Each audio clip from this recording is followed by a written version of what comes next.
रिवायत है कि पाकिस्तान के पहले आर्मी चीफ जनरल ग्रेसी को अपने मातहत फौजी अफसर का खत मौसूल हुआ, जिसमें तब प्लॉट लेने की दरख्वास्त की गई थी। गोरे आर्मी चीफ ने जवाब में इस अफसर को लिखा कि बताया जाए कि किस कानून के तहत आपको ये प्लॉट मिलना चाहिए। उस वक्त तो ये बात रफा दफा हो गई, मगर मुस्तकबिल करीब में प्लाट के ख्वाहिशमंद ये अफसर न सिर्फ आर्मी चीफ के ओहदे तक पहुँच गए, बल्कि इन्होंने मुल्क में मार्शल लॉ नाफिज करके खुद को फील्ड मार्शल भी बना दिया। ये थे पहले फील्ड मार्शल सदर पाकिस्तान जनरल अयूब खान, जिन्होंने न सिर्फ अपनी प्लॉट हासिल करने की ख्वाहिश पूरी की, बल्कि पाकिस्तान आर्मी में प्लॉट कल्चर को भी फ़रोग़ दिया। BBC की एक रिपोर्ट के मुताबिक आर्मी के मुतादिद रिटायर्ड अफसरान इस वाक़े की तस्दीक करते हैं। दरअसल पाकिस्तान में फ़ौजी अफसरान को मराद देने का निज़ाम अयूब दौर से राइज है, जिसमें वक्त गुजरने के साथ साथ तब्दीलियाँ आती रहीं। फ़ौजी अफसरान को रिटायरमेंट के बाद जो प्लॉट, घर और दीगर मराद मिलती हैं, इसका ताल्लुक फ़ौज में गुजारे गए वक्त या टाइम पीरियड से होता है। अस्करी हुकाम के मुताबिक फ़ौजी अफसर को मुलाजमत के पहले दिन ही एक ऑप्शनल फॉर्म दिया जाता है, जो आर्मी हाउसिंग की रुकनीत इख्तियार करने का होता है। रुकनीत हासिल करने वाले को 1 लाख रुपए डाउन पेमेंट अदा करना होती है और फिर इसकी तनख्वाह से कटौती होती रहती है। रिटायर्ड ब्रिगेडियर वासिफ अली के मुताबिक शुरू में तो फ़ौजी अफसरान की तादाद कम थी, तो सबको मराद मिल जाती थी, मगर अब ऐसा नहीं। अब ज़राई ज़मीन की अलॉटमेंट हक नहीं बल्कि दस्तयाबी से मशरूत होती है। इनके मुताबिक खिदमत की बुनियाद पर मराद का सिलसिला अंग्रेज़ दौर से ही जारी है, जब गोरों की खिदमत के बदले खिताबात, वजीफे और ज़मीन इनाम में दी जाती थी। अंग्रेज़ की खिदमत के बदले किसी को नवाब तो किसी को खान का टाइटल मिलता था। सर का खिताब लेने वाले तो बहुत ही खुशकिस्मत समझे जाते थे। पाकिस्तान आर्मी में अफसरान को हासिल मराद से मुतालिक BBC की रिसर्च के मुताबिक ज़ाब्ता कार के तहत जब कोई फौजी अफसर 15 साल सर्विस कर लेता है, तो फिर वो एक प्लॉट का हकदार हो जाता है। इस अरसे में ज़्यादातर अफसरान मेजर के रैंक तक पहुँच चुके होते हैं, यानी मेजर के ओहदे से ही फौज में मराद मिलने का सिलसिला शुरू हो जाता है। इसके बाद जब एक अफसर तकरीबन 25 साल तक मुलाजमत कर लेता है, तो इसके बाद वो मराद के दूसरे पैकेज का हकदार हो जाता है। 25 साल की मुलाजमत के बाद अफसरान कर्नल या ब्रिगेडियर के रैंक पर पहुंच जाते हैं। मुसन्निफा आयशा सिद्दीका का कहना है कि जब कोई ब्रिगेडियर वॉर कोर्स कर लेता है, तो इसके बाद वो 2 कमर्शियल और 1 रिहायशी प्लॉट का हकदार हो जाता है। इनके मुताबिक इस कोर्स के बाद ब्रिगेडियर 2 रिहायशी और 1 कमर्शियल प्लॉट हासिल करता है। आयशा सिद्दीका का कहना है कि पाकिस्तान आर्मी में मेजर जनरल बनने से एक इजाफी प्लॉट मिल जाता है, जबकि लेफ्टिनेंट जनरल 4 प्लॉटों तक का हकदार हो जाता है। ये प्लॉट रिहायशी और कमर्शियल होते हैं, अलबत्ता ये मुख्तलिफ शहरों में अलॉट किए जाते हैं। एक 4 स्टार जनरल जो सर्विसेज चीफ ही बन सकता है, उसे रिटायरमेंट पर 3 सरकारी मुलाजमीन भी दिए जाते हैं। इनमें से एक घर का मुलाजिम, दूसरा टेलीफोन ऑपरेटर और तीसरा ड्राइवर होता है।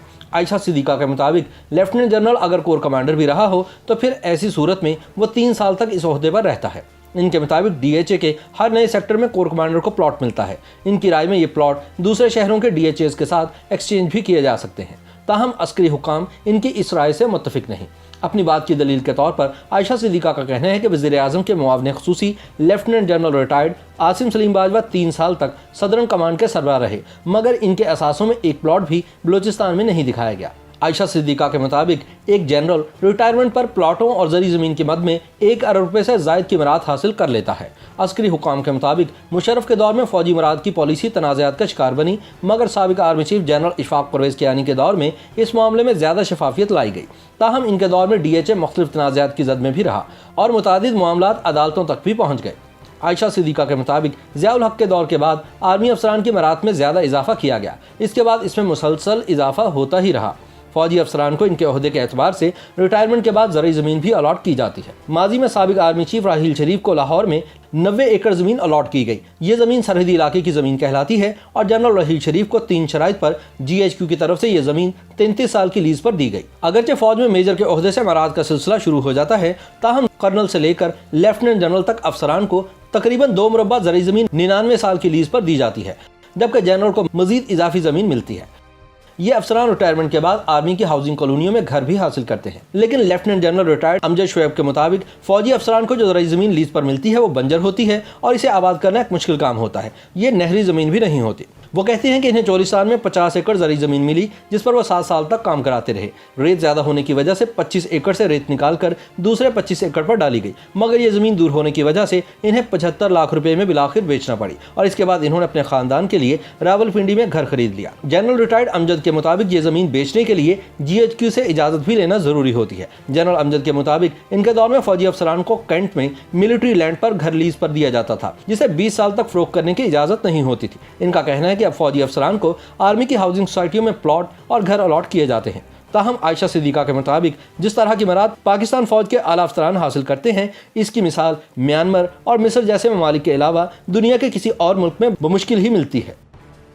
YouTube पर गूगली न्यूज देखने के लिए youtube.com की सर्च बार में गूगली न्यूज टीवी टाइप करें। गूगली न्यूज के पेज पर सुर्ख रंग के सब्सक्रिप्शन वाले बटन पर क्लिक करना ना भूलिए। YouTube पेज पर अपलोड होने वाली वीडियोस से बाखबर रहने के लिए बेल आइकन पर क्लिक कीजिए। आपको हर नई वीडियो के बारे में नोटिफिकेशन मौसूल हो जाएगा।